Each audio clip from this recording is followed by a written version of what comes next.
Today we are going to study dipole moment and CSFE.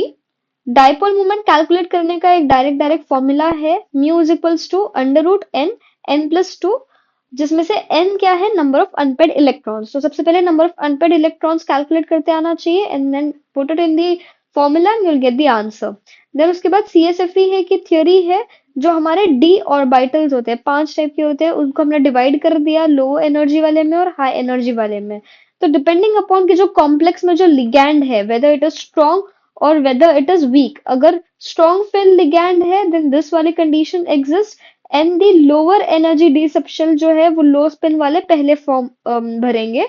लेकिन अगर week ligand है, ये वाली कंडीशन है, तो हाई स्पिन कॉम्प्लेक्स बनेगा। ठीक है, and the strength of ligand is given below. कभी कभी direct question is being asked upon the strength of ligand, comparison के लिए देते हैं। So you need to learn this trend कि वीक लिगैंड कौन से है, स्ट्रॉन्ग लिगैंड कौन से है। वीक नहीं भी तो कम से कम स्ट्रॉन्ग तो पता ही होनी चाहिए कि स्ट्रॉन्ग का ट्रेंड क्या है। So this is important. Then CSFE से कैलकुलेट करने के लिए एक फॉर्मूला है। Then the questions on the basis of it, जैसे यहाँ पे दे रखा है which of the following is paramagnetic and coloured. Paramagnetic होने के लिए सबसे ज्यादा इंपॉर्टेंट क्या है, अनपेड इलेक्ट्रॉन्स प्रेजेंट होना। तो यहाँ पे CO डाई पॉजिटिव में 3d7 का कॉन्फ़िगरेशन है, so there are unpaired electrons, it is paramagnetic and it is coloured also. Then spin only magnetic moment value of FeCO5 is, it is zero. Carbonyls की zero होती है dipole moment, magnetic moment. Then is which of the following complexes will show maximum paramagnetism? D5, because all are unpaired. सबसे ज्यादा unpaired electrons रहेंगे।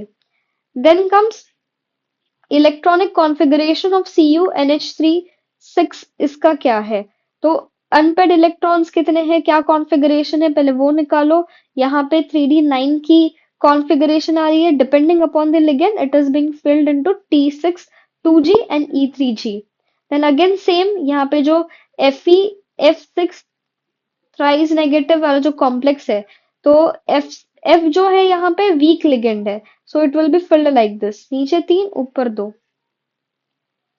Then magnetic moment पूछ रखा है वापस से, 2 अनपेड इलेक्ट्रॉन्स है and then put it into the formula and you will get the answer. Then which of the following is incorrect, tetrahedral जो होता है it is sp3, it is not dsp2। Then वापस से पूछ रखा है spin only magnetic moment दे रखी है and then you need to decide कि क्या है। तो जब हम ये वाली वैल्यू सब्स्टिट्यूट करेंगे we gate the answer is n is equals to 2। n is equals to 2 कब पॉसिबल है, जब ऑक्टाहेड्रल कॉम्प्लेक्स में स्ट्रॉन्ग फील्ड लिगेंड आता है और D4 की कॉन्फ़िगरेशन आती है। So this was all about magnetic moment and CSFP.